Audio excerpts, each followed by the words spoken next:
नमस्कार, मुद्दा में आपका स्वागत है। मैं हूं रविंद्र चौहान। 7 सितंबर को कांग्रेस ने भारत जोड़ो यात्रा की शुरुआत दक्षिण भारत से की। राहुल गांधी के नेतृत्व में भारत जोड़ो यात्रा के 9 हफ्ते हो चुके हैं।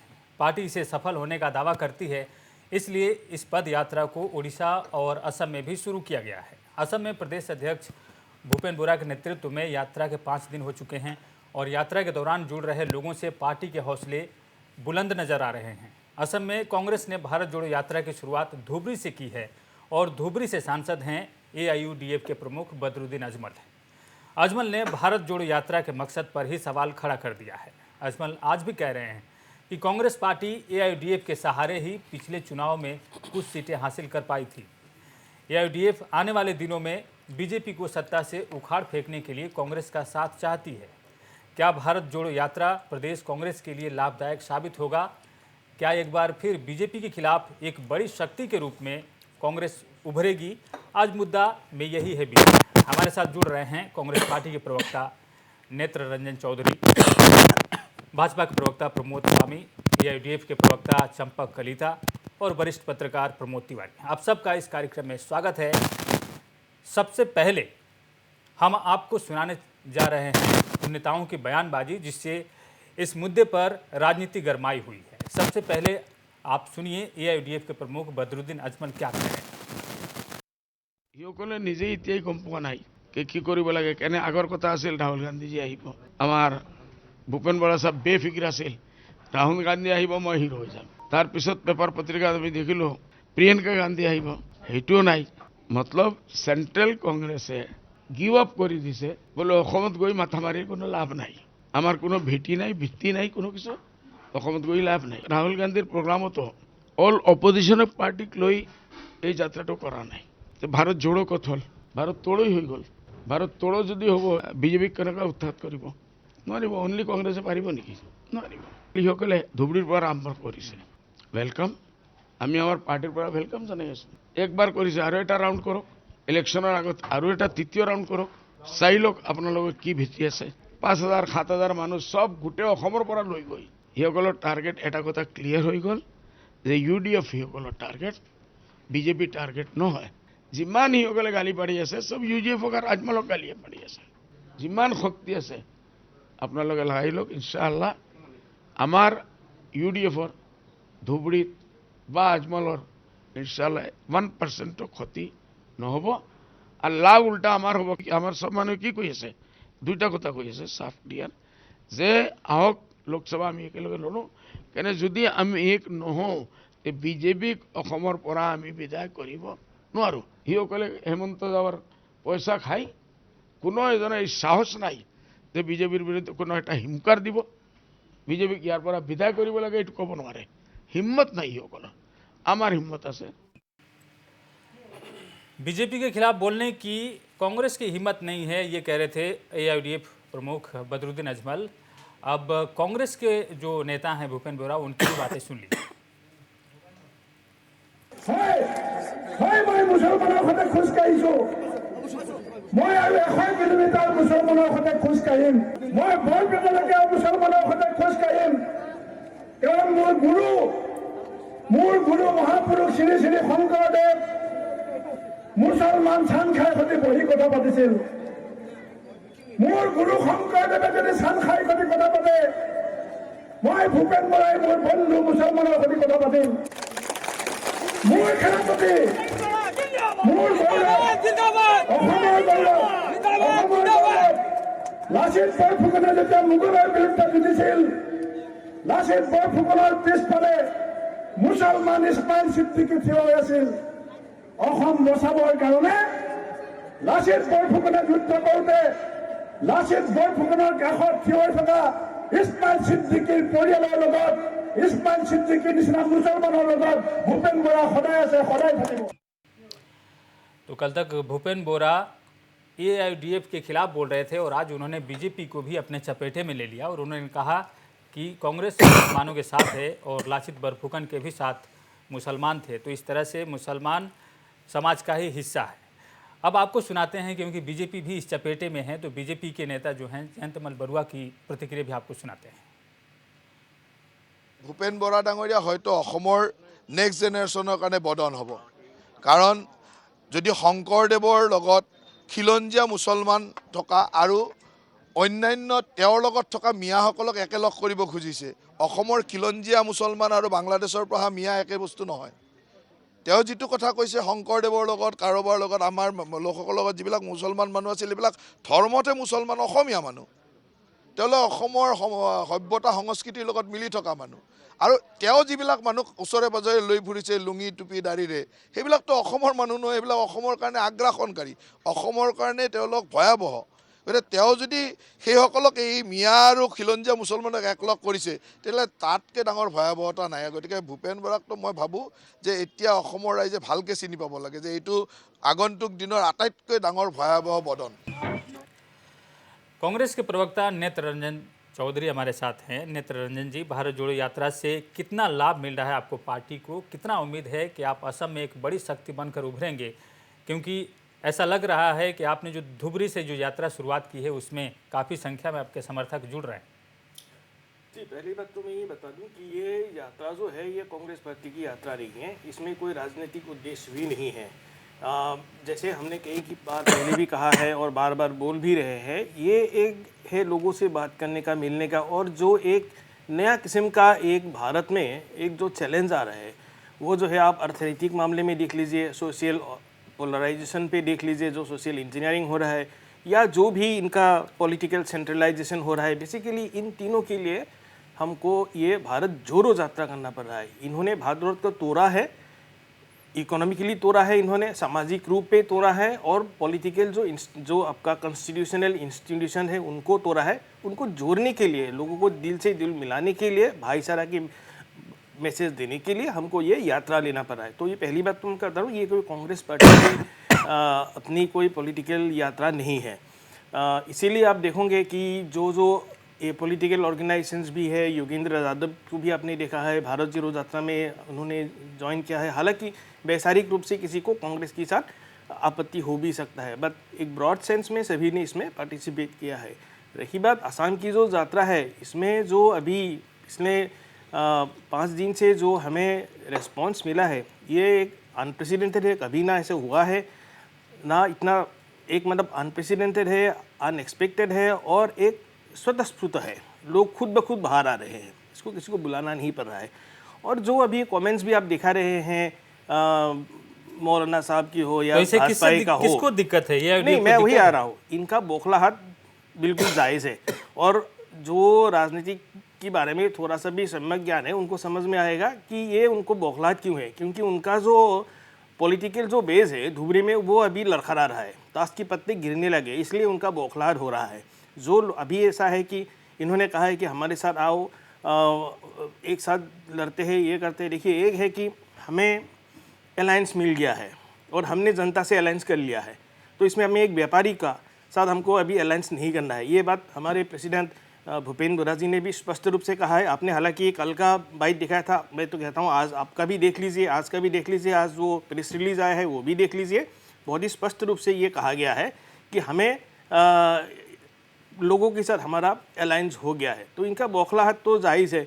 रही बात इन्होंने जो कहा है कि धुबरी का ही है, आप ले लीजिए, उन्होंने और एक एग्जाम्पल दिया, आप देखोगे उस प्रेस रिलीज में, धुबरी में एक मैच बॉक्स का इंडस्ट्री है, असम में एक लौता और भारत का शायद सबसे पुराना होगा, इसको विमको बोलते हैं। आई थिंक 1926 में हुआ था।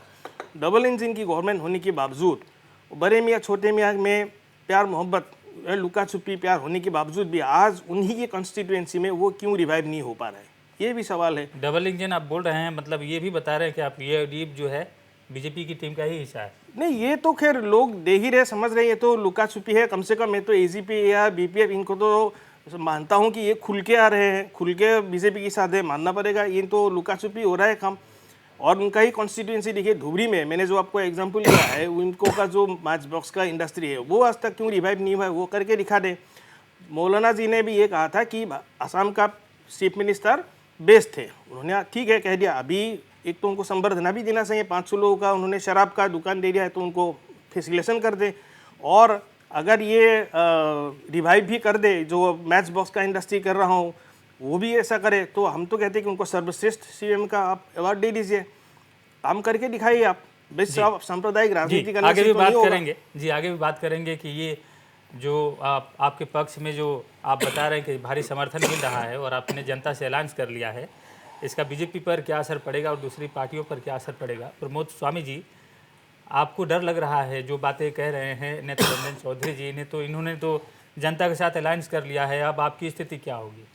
देखिए, जनता जनादेश देती है, जनता से अलायंस नहीं होता है। जनता हर चुनाव में हम लोग अपनी आइडियोलॉजी, विचारधारा, नीति, नेतृत्व लेकर के, कार्यक्रम लेकर के जनता के पास जाते हैं और जनता अपना जनादेश देती है। लेकिन अगर पिछले चुनावों का विश्लेषण करें तो हर चुनाव में जनता जो जनादेश है वो भारतीय जनता पार्टी के पक्ष में दे रही है। अभी जो हाल ही में गुवाहाटी म्यूनसिपल कॉरपोरेशन के चुनाव हुए, उस पे 60 सीटों में 58 सीटें जो है बीजेपी एंड अलायंस को मिली। कांग्रेस अपना खाता भी नहीं खोल पाई। तो जनता का जो रुख है वो अपने आप में स्पष्ट है। उस पर मुझे कुछ नहीं कह रहा, आंकड़े जो है से हम अपनी कहानी बयां कर रहे हैं। अब हम बात करते हैं भारत जोड़ो के ऊपर में। तो पहला सवाल तो ये है कि भाई भारत टूटा कब था, जो भारत जोड़ने की बात की जा रही है। तो भारत को कमज़ोर करने का काम किसने किया था? पीओके किसके समय में बना? अक्साई चीन किसके समय में बना?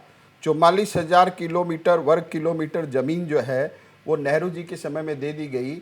और जो कश्मीर का जो मुद्दा है, इसको यूएन में नेहरू जी लेकर के चले गए और जिसकी सज़ा हम आज भी भुगत रहे हैं। जब भौगोलिक रूप से भारत को जोड़ने की बात कर रहे हैं, लेकिन कांग्रेस पार्टी वैचारिक रूप से भारत को जोड़ने की बात कर रही है। भौगोलिक वैचारिक सारी बातें होगी, ये वैचारिक भी है। उसके बाद ने 20 नवंबर 1962 को नेहरू जी का एक प्रख्यात संबोधन रेडियो के माध्यम से जो उन्होंने कहा था, my heart goes out to the people of Assam. ये भी आसाम के लोग नहीं भूले हैं। तो ये जो बात जो भारत जोड़ो की कर रहे हैं, अच्छी बात है, भारत जोड़ो की बात करना कोई गलत नहीं है। लेकिन आप मिलते किससे हैं?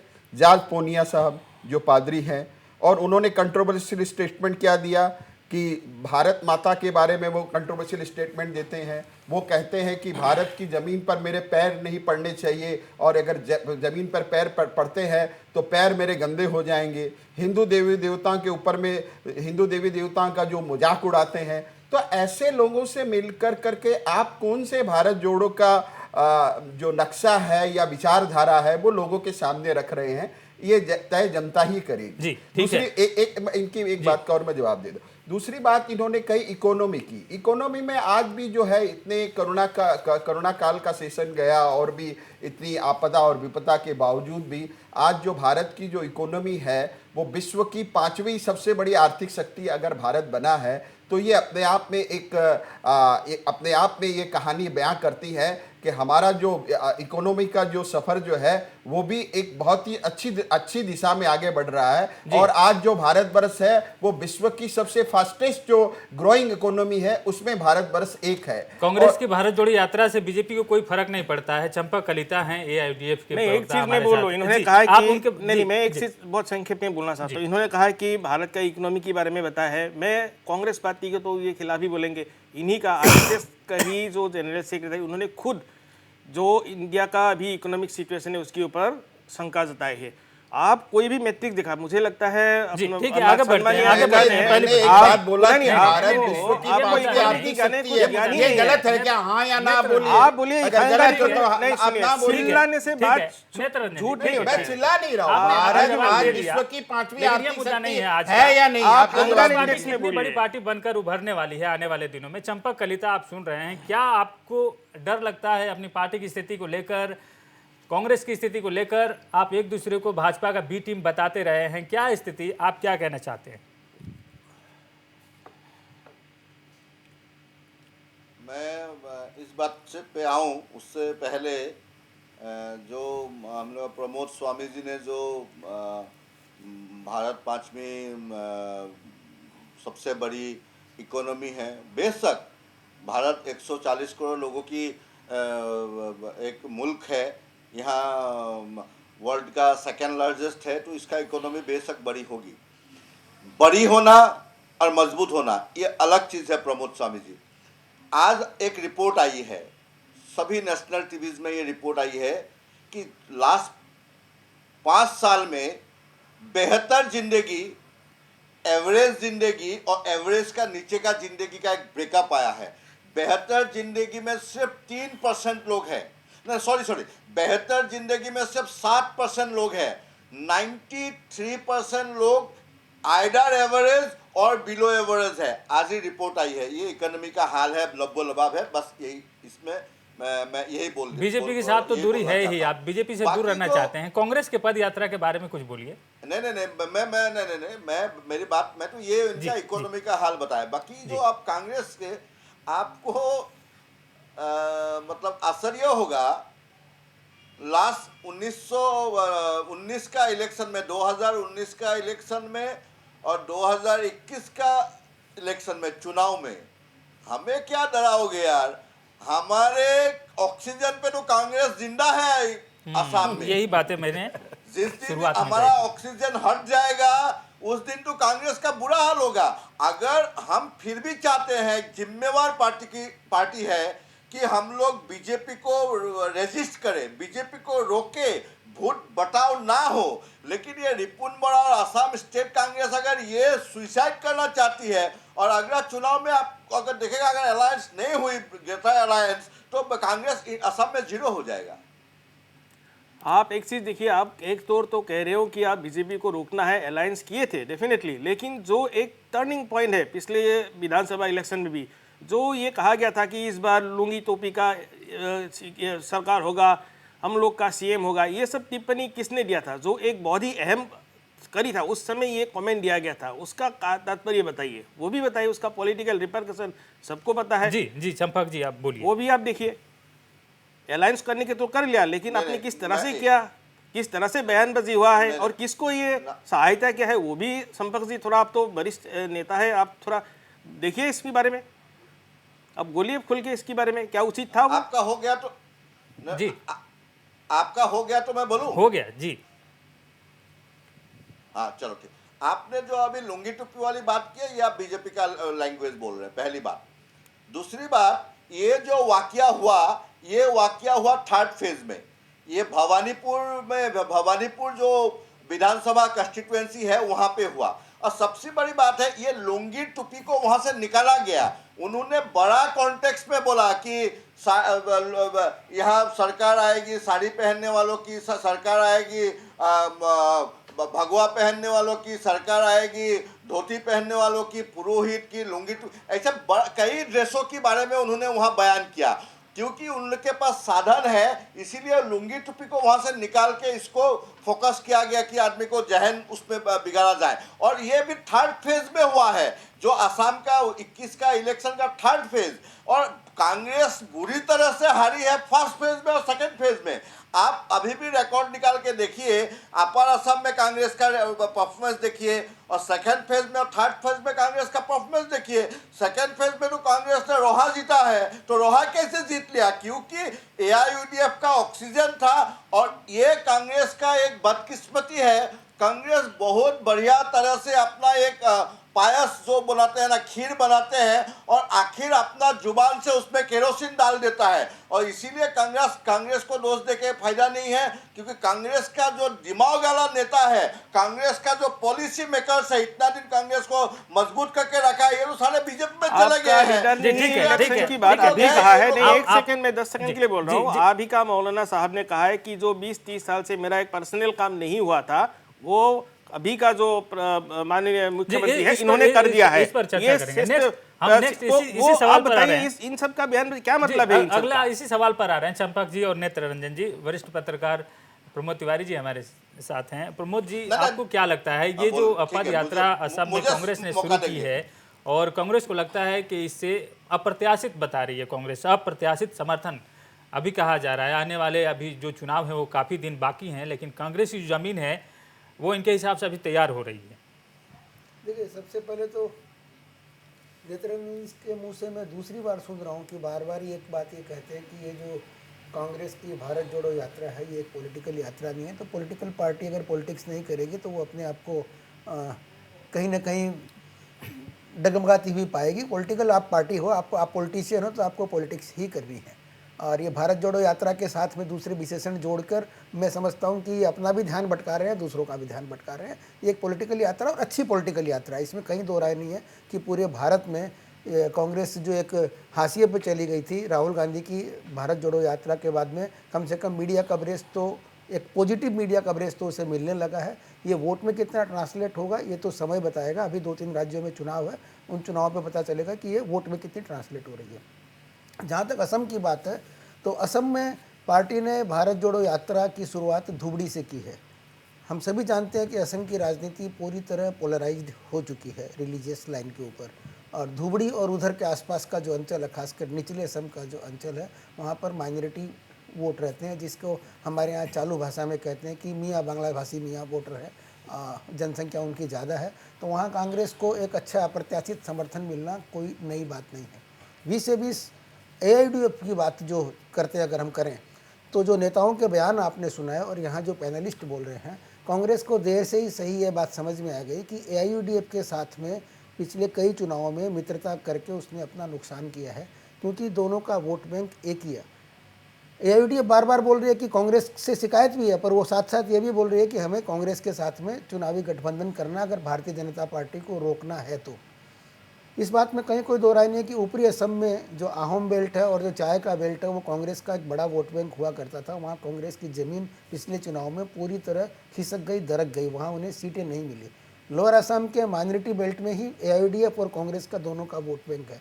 उस वोट बैंक के लिए दोनों में लड़ाई चल रही है। मेरे ख्याल में कांग्रेस की ये पॉलिसी अच्छी है कि AIUDF को दरकिनार करके अगर अकेले चले, हो सकता है कि एक चुनाव में उनको नुकसान भी हो, पर धीरे धीरे, क्योंकि जो माइनॉरिटी वोट है वो बहुत टेक्निकल वोटिंग करता है, वो स्ट्रेटेजिकली वोटिंग करता है, वो सीधे नापता है कि AIUDF और कांग्रेस में से कौन मजबूत है, कौन भारतीय जनता पार्टी को, BJP को, या इनकी भाषा में अगर कहें तो कम्युनल फोर्सेस को ज़्यादा टक्कर दे सकता है, वो सीधे सीधे उसके साथ चले जाता है। उनका वोट इस तरह से स्प्लिट नहीं होता है कि एक घर में जैसे जो दूसरे जो वोटर है उनके एक घर में 5 वोटर तो वो 3 जगह वोट भी डाल सकते हैं, किंतु माइनॉरिटी बेल्ट में इस तरह का नहीं होता। तो मेरे ख्याल में कांग्रेस की रणनीति सही है कि AIUDF से किनारा करो, अगर एक बार नुकसान हो तो होने दो, हमें अपने दम पर कम से कम निचले असम में अपनी पोजीशन को कंसोलिडेट करना, ये सही है। 3 बात फिर से संक्षेप में बता दूं, कांग्रेस की जो पूरे भारत में यात्रा चल रही है, एक अच्छे परिप्रेक्ष्य में बहुत दिनों के बाद में कांग्रेस पार्टी मीडिया कवरेज उनको मिल रही है। उन्होंने अपना एक चुनाव भी करवा लिया। कैसा चुनाव था, क्या चुनाव था, वो एक अलग बात है, किंतु एक गांधी नेहरू परिवार जो भारतीय जनता पार्टी और दूसरे जो कांग्रेस विरोधी दलों का एक नारा हुआ करता था कि ये तो माँ बेटे की पार्टी है या माँ बेटा बेटी की पार्टी है, वो नारा भी कुछ तो कमज़ोर पड़ेगा। मल्लिकार्जुन खड़गे एक वरिष्ठ राजनेता, वो आज कांग्रेस के अध्यक्ष है।